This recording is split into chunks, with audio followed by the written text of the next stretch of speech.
ನಮಸ್ತೆ ಎಲ್ರಿಗೂ. ಹಾಗೆ ಇವತ್ತಿನ ವಿಡಿಯೋದಲ್ಲಿ ಏನಪ್ಪ ಅಂದರೆ TR ರ್ಯಾಲಿ ಅವರಿಗೆ ರನ್ನಿಂಗ್ ಶೆಡ್ಯೂಲ್ಗಳನ್ನ ನಾವು ತಿಳಿಸ್ತಾ ಬಂದಿದ್ವಿ. ಹಾಗೆ ಈ ವೀಕ್ನ ಒಂದು ಶೆಡ್ಯೂಲ್ನ ನಾನು ಈ ವಿಡಿಯೋದಲ್ಲಿ ತಿಳಿಸ್ಕೊಡ್ತೀನಿ. ಇದನ್ನು ಬಿಗಿನರ್ಸ್ಗೋಸ್ಕರ ಮಾಡಿರೋದು. ಬಿಗಿನರ್ಸಿಗೆ ಯಾರು ಶುರು ಮಾಡ್ತೀವಿ ರನ್ನಿಂಗು ಅವರಿಗೋಸ್ಕರ ಈ ಒಂದು ವರ್ಕೌಟ್ ಪ್ಲ್ಯಾನ್ಗಳನ್ನ ಮಾಡಿರ್ತೀವಿ. ನೀವು ಅಕಸ್ಮಾತಾಗಿ ಆಲ್ರೆಡಿ ನೀವು ರನ್ನಿಂಗ್ನ ಪ್ರಾಕ್ಟೀಸ್ ಮಾಡ್ತೀರಾ ಅಥವಾ ನೀವು ಸ್ಟೆಮಿನಾ ಚೆನ್ನಾಗಿದೆ ಅಂತಂದರೆ ಈ ವರ್ಕೌಟ್ಗಳನ್ನ ಸ್ವಲ್ಪ ಜಾಸ್ತಿ ಮಾಡೋಕ್ಕೆ ಪ್ರಯತ್ನ ಮಾಡ್ಬೋದು. ಹಾಗೆ ನಾವು ಕೊಟ್ಟಿರುವಂಥ ಟೈಮಿಂಗು, ಈಗ ಎಕ್ಸಾಂಪಲ್ ಆಗಿ 400 ಮೀಟ್ರನ್ನ 1:10ಕ್ಕೆ ಕ್ಲೋಸ್ ಮಾಡಬೇಕು ವರ್ಕೌಟ್ ಒಳಗಡೆ ಅಂತ ಹೇಳಿದ್ರೆ ಅದನ್ನು ನೀವು ಸೆಕೆಂಡ್ಗಳನ್ನ ಕಮ್ಮಿ ಮಾಡ್ಕೊಳಕ್ಕೆ ಮಾಡಿ ಓಡ್ಬೋದು ಯಾರ್ಯಾರು ಸ್ಟ್ರಾಂಗ್ ಇದ್ದೀರೋ ಅವ್ರುಗಳು. ಹಾಗೆ ಈ ಒಂದು ಶೆಡ್ಯೂಲ್ನ ನಾರ್ಮಲಾಗಿ ಅಗ್ನಿವೀರಿಗೂ ಸಹ ಪ್ರಾಕ್ಟೀಸ್ ಮಾಡ್ತಿರೋರು ಸಹ ಅಳವಡಿಸ್ಕೊಳ್ಬೋದು, ಏನೂ ತೊಂದರೆ ಇಲ್ಲ. ಇದು ಒಂದು ವೀಕ್ಲಿ ಶೆಡ್ಯೂಲ್ ಆಗಿರುತ್ತೆ. ಇದನ್ನು ಹೋಗ್ತಾ ಹೆಚ್ಚಿಗೆ ಮಾಡ್ಕೋಬೋದು. ಇಲ್ಲ ಅಥವಾ ಅಂತಂದರೆ ನಾವು ಇನ್ನೊಂದು ಬೇರೆ ವೀಡಿಯೋ ಮಾಡಿದ್ರೆ ಆ ಒಂದು ಶೆಡ್ಯೂಲ್ನ ಅಳವಡಿಸ್ಕೊಳ್ಬೋದು. ನಿಮ್ಮ ಬಾಡಿಗೆ ಯಾವ ರೀತಿ ತಕ್ಕಾಗೆ ನಿಮಗೆ ಯಾವ ಒಂದು ಶೆಡ್ಯೂಲ್ ರಿಸಲ್ಟ್ ಕೊಡುತ್ತೋ ಆ ಒಂದು ವೀಕ್ಲಿ ಶೆಡ್ಯೂಲ್ಗಳನ್ನ ಫಾಲೋ ಮಾಡ್ಕೊತ ಹೋಗಿ. ಮೊದಲೇ ದಿನದ ಒಂದು ವರ್ಕೌಟ್ ಬಂದುಬಿಟ್ಟು ಏನಪ್ಪ ಅಂತಂದರೆ ಈಸಿ ರನ್ ಇರುತ್ತೆ. ಅಂದರೆ ನೀವು ಓಡೋದಕ್ಕಿಂತ ಮುಂಚೆ ಬೆಳಗ್ಗೆ ಅಥವಾ ಈವ್ನಿಂಗ್ ಯಾವಾಗಾದರೂ ಈ ಒಂದು ಶೆಡ್ಯೂಲ್ಗಳನ್ನ ಮೇಂಟೈನ್ ಮಾಡ್ಬೋದು. ಓಡೋದಕ್ಕಿಂತ ಮುಂಚೆ ನೀವು ಮಿನಿಮಮ್ 10 ರಿಂದ 15 ನಿಮಿಷ ವಾರ್ಮಪ್ ಆಗಿ, ಅಂದರೆ ಒಂದು 600ರಿಂದ ಒಂದು 800 ಮೀಟರ್ ತನಕ ಸಿಂಪಲ್ಲಾಗಿ ಜಾಗ್ ಮಾಡಿ ಗ್ರೌಂಡ್ ಒಳಗೆ ಅಥವಾ ರೋಡಲ್ಲಿ. ಇದಾದ ನಂತರ ನೀವು ನಿಮ್ಮ ಒಂದು ಬಾಡಿನ ಸ್ವಲ್ಪ ಎಕ್ಸಸೈಸ್ ಮಾಡ್ಕೊಳ್ಳಿ, ಅಂದರೆ ಹೀಟ್ ಮಾಡ್ಕೊಳ್ಳಿ. ಯಾಕಂತಂದರೆ ವಾರ್ಮಪ್ ಮಾಡ್ಕೊಳ್ಳೋದ್ರಿಂದ ಅಕಸ್ಮಾತಾಗಿ ನೀವು ಓಡಬೇಕಾದ್ರೆ ಏನಾದರೂ ಬಿದ್ದರೆ ಅಕಸ್ಮಾತಾಗಿ ಫ್ರ್ಯಾಕ್ಚರ್ ಆಗೋದಿಲ್ಲ. ಸೊ ನೀವು ಬಾಡಿ ವಾರ್ಮಪ್ ಇದ್ದರೆ, ಇಲ್ಲ ಅಂತಂತಂದರೆ ನೀವು ಎಲ್ಲಿ ಬೀಳ್ತೀರೋ ಆ ಪಾರ್ಟಲ್ಲಿ ನಿಮಗೆ ಇಂಜುರಿ ಆಗುತ್ತೆ, ಆಮೇಲೆ ತುಂಬ ತೊಂದರೆಗಳಾಗುತ್ತೆ. ಹಾಗಾಗಿ ವಾರ್ಮಪ್ಪು ಕಂಪಲ್ಸರಿಯಾಗಿ ಮಾಡ್ಕೋಬೇಕು ಓಡೋಕ್ಕಿಂತ ಮುಂಚೆ. ಈಸಿ ರನ್ನಲ್ಲಿ ಬಂದುಬಿಟ್ಟು ಈಗ 600ರಿಂದ 800 ಮೀಟ್ರ್ ನೀವು ಸಿಂಪಲಾಗಿ ಜಾಗ್ ಮಾಡ್ತೀರ. ಇದಾದ ನಂತರ ನೀವು 4 ರಿಂದ 5 ಕಿಲೋಮೀಟರ್ ರನ್ನಿಂಗ್ನ ಈಸಿ ವೇದಲ್ಲಿ ಓಡಲಿಕ್ಕೆ ಪ್ರಯತ್ನ ಮಾಡಿ. ಅಂದರೆ 5 ನಿಮಿಷ ತೊಗೊಳ್ಳಿ, 1 ಕಿಲೋಮೀಟರ್ಗೆ ನಡೆಯುತ್ತೆ. ಆರಾಮಾಗಿ ನೀವು ಒಂದು ಫೇಸ್ ರನ್ನಿಂಗ್ನ ಕಂಪ್ಲೀಟ್ ಮಾಡಿಬಿಟ್ಟು ಅದಾದ ನಂತರ ಬಂದುಬಿಟ್ಟು ನೀವು ಮಿನಿಮಮ್ ಅಂದರೆ 20 ರಿಂದ 25 ನಿಮಿಷ ವರ್ಕೌಟ್ಗಳನ್ನ ಮಾಡಿ. ವೀಡಿಯೋದಲ್ಲಿ ನೋಡ್ಕೊಳ್ಳಿ, ಆಫ್ಟರ್ ರನ್ನಿಂಗ್ ವರ್ಕೌಟ್ಗಳು ಏನಿರುತ್ತೆ ಅವನ್ನೆಲ್ಲ ಮಾಡಿ. ಇದಾದ ನಂತರ ಹೊಟ್ಟೆಗೆ ಎಕ್ಸಸೈಸ್ ಕೊಡಿ. ಅವತ್ತಿನ ದಿನ ನಿಮ್ಮ ಒಂದು ಕೋರ್ ಇದಕ್ಕೆ ಸ್ವಲ್ಪ ಎಫೆಕ್ಟ್ ಹಾಕಿ. ಇದು 1ನೇ ದಿನದ ವರ್ಕೌಟ್ ಆಗಿರುತ್ತೆ. 2ನೇ ದಿನದ ವರ್ಕೌಟ್ ಬಂದುಬಿಟ್ಟು ಇಂಟರ್ವಲ್ ಟ್ರೈನಿಂಗ್ ಅಂತ ಹೇಳಿರುತ್ತೆ. ಇದ್ರಲ್ಲಿ ಬಂದುಬಿಟ್ಟು ಸ್ವಲ್ಪ ಹಾರ್ಡ್ ಆಗಿರುತ್ತೆ. ಹಾಗಾಗಿ ನೀವು 10 ರಿಂದ 12 ನಿಮಿಷ ಸಿಂಪಲ್ಲಾಗಿ ಜಾಗ್ ಮಾಡಿ. ನಿಮ್ಮ ಬಾಡಿ ತುಂಬ ಹೀಟ್ ಆಗುತ್ತೆ. ಅದಾದ ನಂತರ ಸ್ವಲ್ಪ ಕೆಲವೊಂದು ಎಕ್ಸಸೈಸ್ಗಳನ್ನ ಮಾಡ್ಕೋಬೇಕಾಗುತ್ತೆ. ಸ್ವಲ್ಪ ಕೈ ಕಾಲು ಅಥವಾ ಸ್ಟ್ರೆಚ್ ಮಾಡ್ಕೊಂಡು ನಿಮ್ಮ ಒಂದು ರನ್ನಿಂಗ್ ಓಡಲಿಕ್ಕೆ ನೀವು ರೆಡಿ ಆಗಬೇಕು. ವರ್ಕೌಟ್ ಬಂದುಬಿಟ್ಟು ಏನಪ್ಪ ಅಂತಂದರೆ ನೀವು ಬಂದುಬಿಟ್ಟು 400 ಮೀಟ್ರು ಏನಿರುತ್ತೋ ಅದನ್ನು ಒಂದೊಂದು ರೌಂಡ್ನ ಸ್ಪೀಡಾಗಿ ಓಡಬೇಕು. ಮಿನಿಮಮ್ ಅಂದರೆ ಒಂದು 5 ರಿಂದ 6 ರೆಪ್ಟೇಷನ್ನ ಹಾಕಬೇಕು. ಗ್ಯಾಪ್ ಬಂದುಬಿಟ್ಟು 1 ರಿಂದ 2 ನಿಮಿಷ ನೀವು ಒಂದು ಸಲ ಓಡಿ 1 ರಿಂದ 1.5 ನಿಮಿಷ ಅಥವಾ 2 ನಿಮಿಷ ತನಕ ರೆಸ್ಟ್ ತೊಗೊಂಡು ಮತ್ತೆ ಓಡಬೇಕು. ಸೊ ನಿಮ್ಮ ಒಂದು ಯಾವ ರೇಂಜ್ ಸ್ಪೀಡಲ್ಲಿ ಓಡಬೇಕಂತಂದ್ರೆ ನೀವು ಹೊಸದಾಗಿ ಓಡ್ತಾ ಇದ್ರೆ ಅಂದರೆ 60 ರಿಂದ 70% ಎನರ್ಜಿನ ಹಾಕಿಬಿಟ್ಟು ಓಡಲಿಕ್ಕೆ ಪ್ರಯತ್ನ ಮಾಡಿ. ಹಾಗೆ ಯಾರ್ಯಾರು ಪರ್ಫೆಕ್ಟ್ ಇರ್ತಾರೋ, ಸ್ವಲ್ಪ ಓಡೋದು ಶುರು ಮಾಡಿರ್ತಾರೆ, ಅಭ್ಯಾಸ ಆಗಿರುತ್ತೋ ಅವರು 60 to 70 ರೇಂಜಲ್ಲಿ ಓಡ್ಬೋದು.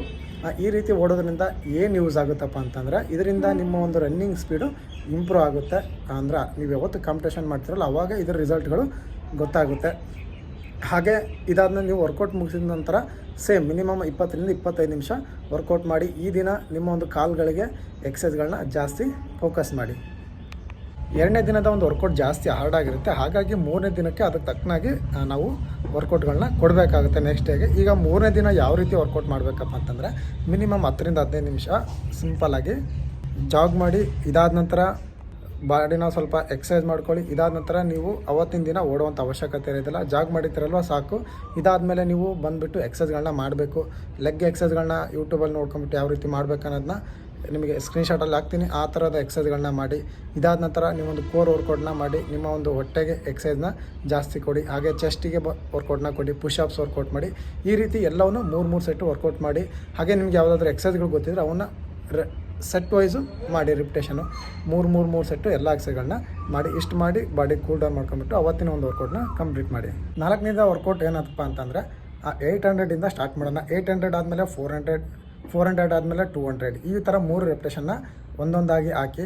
ಹಾಗೆ ಇದಾದ ನಂತರ 100 ಮೀಟರ್ ಸ್ಪ್ರಿಂಟ್ ಬಂದುಬಿಟ್ಟು ಒಂದು 3 ರಿಂದ 4ನ ಹಾಕ್ಬೋದಾಗಿ. ಹಾಗೆ ಪ್ರತಿಯೊಂದು ವರ್ಕೌಟಿಗೂ 2 ರಿಂದ 2.5 ನಿಮಿಷ ಗ್ಯಾಪ್ನ ಕೊಡಿ. ಈಗ 800 ಮೀಟ್ರ್ ಓಡಿದ್ರೆ ಒಂದು 2 ನಿಮಿಷ ಗ್ಯಾಪ್ ಕೊಟ್ಬಿಟ್ಟು ನೆಕ್ಸ್ಟ್ 400 ಮೀಟ್ರನ್ನ ಸ್ಟಾರ್ಟ್ ಮಾಡಿ.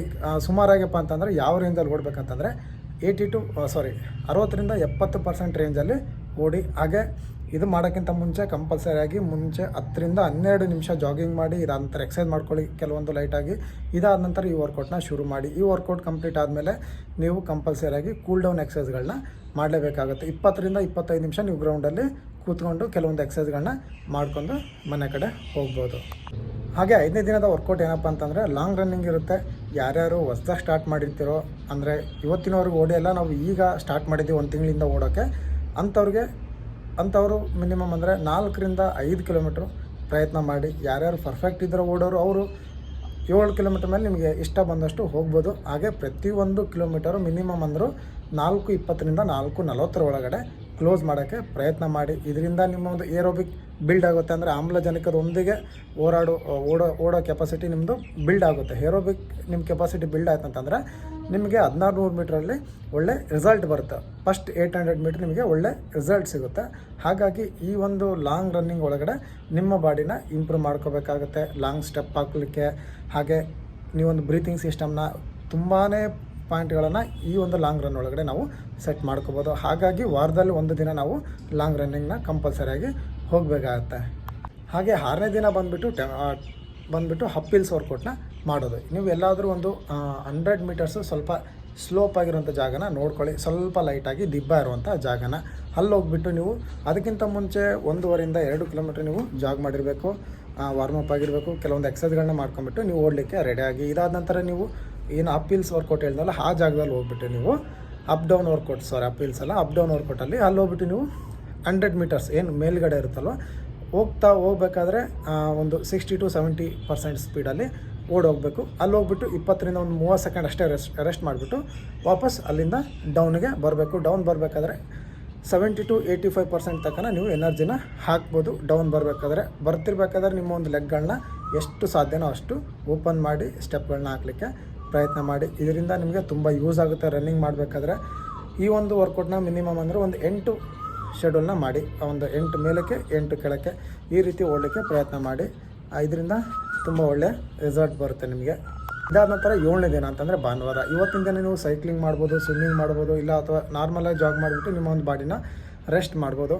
ನಿಮ್ಮ ಜೊತೆ ಸ್ನೇಹಿತರಿದ್ದರೆ ನಿಮ್ಮ ಬಾಡಿನ ಸ್ಟ್ರೆಚ್ ಮಾಡ್ಕೊಳ್ಳಿ. ಎಲ್ಲ ಒಂದು ಕಾಲುಗಳನ್ನ, ಕೈಗಳು ಎಲ್ಲ ಮಸಾಜ್ ಮಾಡ್ಕೊಳ್ಳೋದು, ಈ ರೀತಿ ಆ್ಯಕ್ಟಿವಿಟಿನ ಮಾಡ್ಬೋದು. ಹಾಗೆ ಈ ವಿಡಿಯೋ ನಿಮಗೆ ಯಾಕಪ್ಪ ಅಂತಂದರೆ ಈಗ ತುಂಬ ಜನ ಗೊತ್ತಿಲ್ಲ ಎಷ್ಟು ಓಡ್ತಿದ್ದಾರೆ ಏನು ಅಂತ.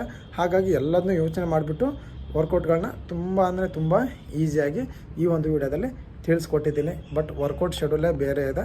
ನಮಗೆ ಬೇಕಾಗಿರೋದು ಕೇವಲ ಏನು ರ್ಯಾಲಿಗೋಸ್ಕರ 5 ನಿಮಿಷ ಅಥವಾ 5.5 ನಿಮಿಷದೊಳಗೆ ಓಡಲಿಕ್ಕೆ, ಅಷ್ಟಕ್ಕೆ ನಾವು ಫೋಕಸ್ ಮಾಡಬೇಕಾಗತ್ತೆ. ಕೆಲವೊಬ್ಬರು ರನ್ನಿಂಗ್ ಮಾಡಿದ್ರೆ ಸ್ಟೂಡೆಂಟ್, ಏನು ಸರ್ ನೀವು ಈ ಥರ ವರ್ಕೌಟ್ ಕೊಡ್ತೀರಾ ಹಂಗೆ ಅಂತೇಳಿ. ನೋಡಿ, ನಾವ್ಯಾರು ಅಥ್ಲೆಟಿಕ್ ಅಲ್ಲ, ನಾವು ಒಲಿಂಪಿಕ್ಸಿಗೆ ಪ್ರಯತ್ನ ಮಾಡ್ತಿಲ್ಲ. ಆ ರೀತಿ ಶೆಡ್ಯೂಲ್ ಮಾಡಬೇಕು, ಆ ಥರ ಅಷ್ಟೊಂದು ಮೇಂಟೈನ್ ಮಾಡುವಂಥ ಅವಶ್ಯಕತೆ ಇಲ್ಲ. ನಮಗೆ ಬೇಕಾದಷ್ಟು ಅಷ್ಟೇ ತಿನ್ನೋಣ.